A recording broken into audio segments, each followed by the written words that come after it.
پھر یہ فنڈز دینے کی جو بات کر رہے ہیں تو وزیر اعظم وزیر اعلیٰ کے ساتھ بیٹھ کر کہیں کہ صوبائی حکومت کتنا فنڈ دے گی اگلے 4 سالوں میں کراچی کو اور وفاق کی حکومت کتنا دے گی. بھائی ہم صوبے کو اور وفاق کو کراچی والے 3000 ارب روپے کا ٹیکس دیتے ہیں کم از کم اور ہمیں 30 ارب روپے بھی نہیں ملتا. تو اب کم از کم جو دیتے ہیں ہماری آبادی ملک کا 14-15% تو کم از کم کراچی کو 10% تو ملنا چاہیے جو 3000 ارب دے رہے تو کمٹ کریں. وزیر اعظم یہ نہ کرے billions and billions of rupees اربوں روپے دیں گے, نہیں چاہیے.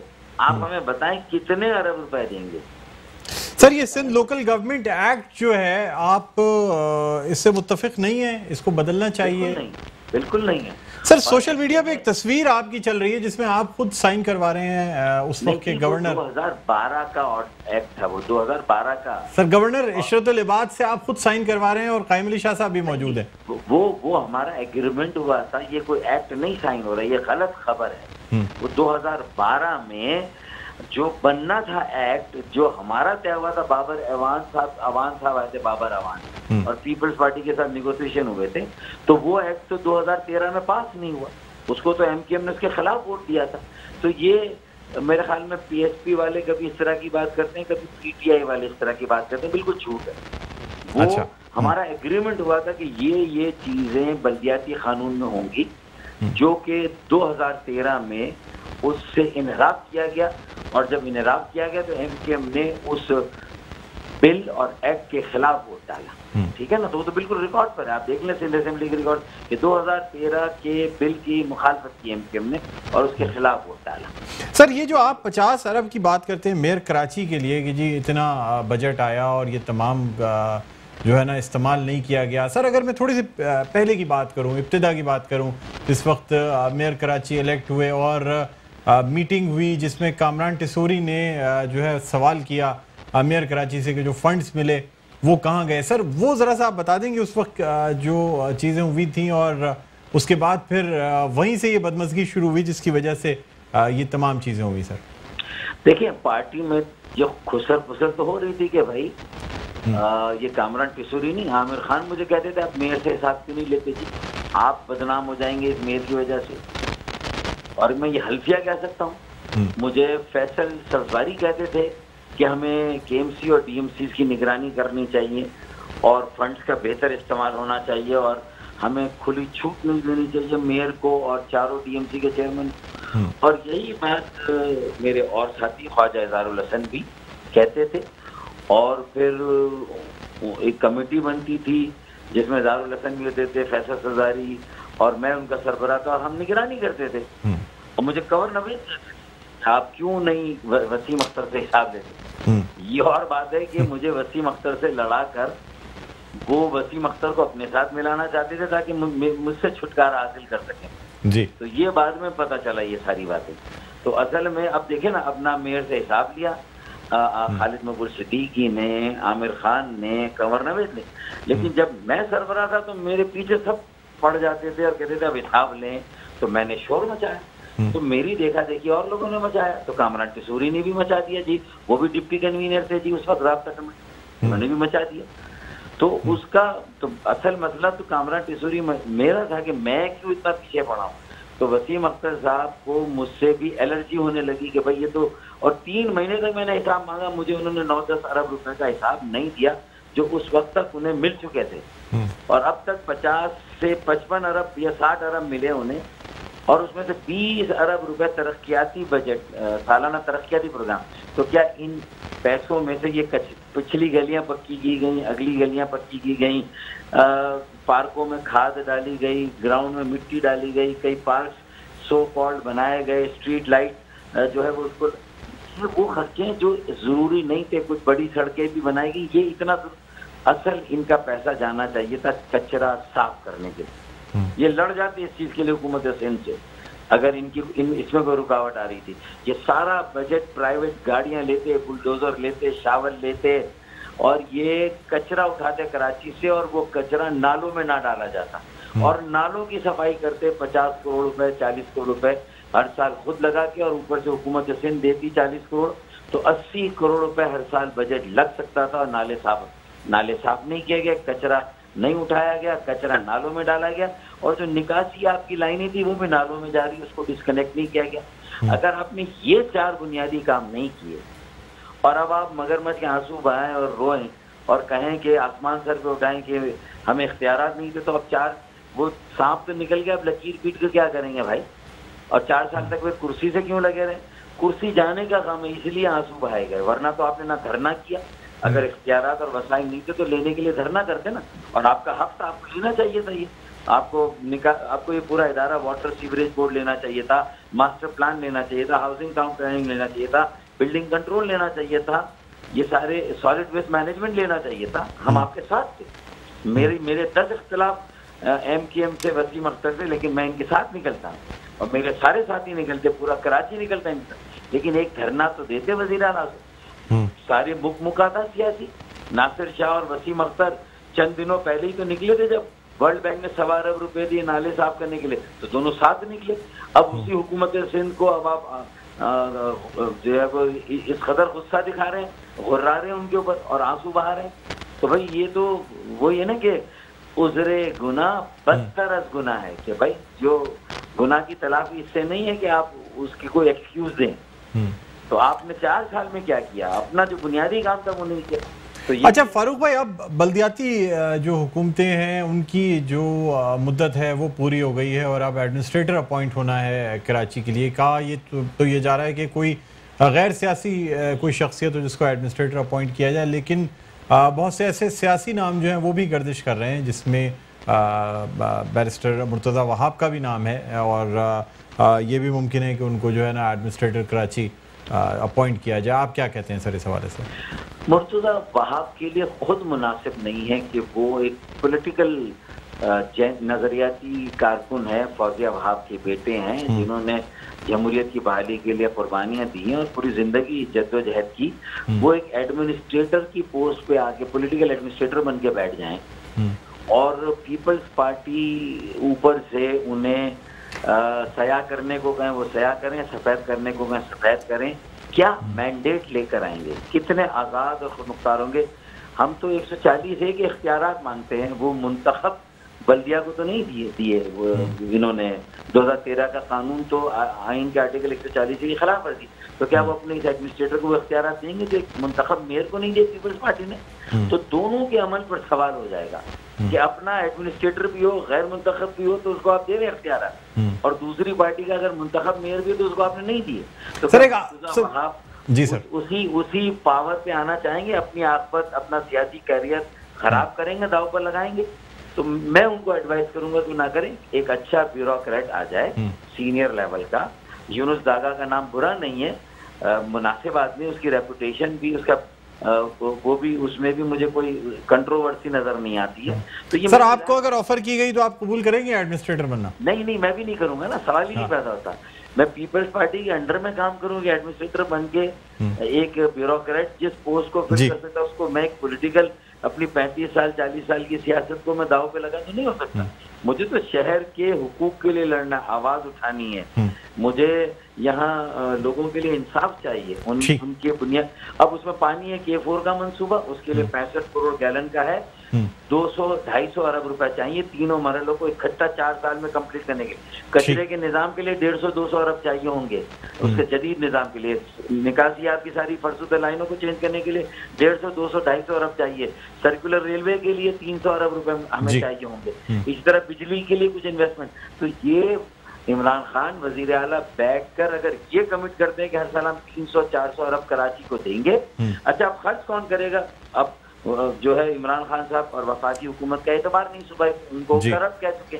تو میرے پاس حل ہے کہ یہ پیسے آپ قومی مالیاتی کمیشن میں ڈائریکٹلی شہروں کو دیں، کراچی، لاہور، پشاور، کوئٹہ کو، آرٹیکل 160 کے تحت 140 کی پٹیشن چلائیں، 160 کے تحت جو ہے وہ یہ وسائل دیں، اربوں سینکڑوں ارب روپے کے کراچی اور پھر لاہور اور پشاور، کوئٹہ اور بڑے چھوٹے شہروں کو، اور پھر ایک نوجوان میئر کو لانے کے لیے ہم کوشش کریں، غیر جانبدار ہو، اچھا ہو، اور آخر میں ایک کراچی اربن ڈیولپمنٹ کمیشن بنے جس میں زبیر صاحب ہو پی ایم ایل این سے، مرتضی وہاب ہو پیپلز پارٹی سے، ناصر شاہ بھی پیپلز پارٹی سے، فہیم الزماں بھی پیپلز پارٹی سے، اور اسی طرح فاروق ستار، مصطفیٰ کمال اور خالد مقبول ایم کے ایم کے اس کے یہ تمام لوگ مل کے یعنی ایک پولیٹیکل کمیشن بنائیں.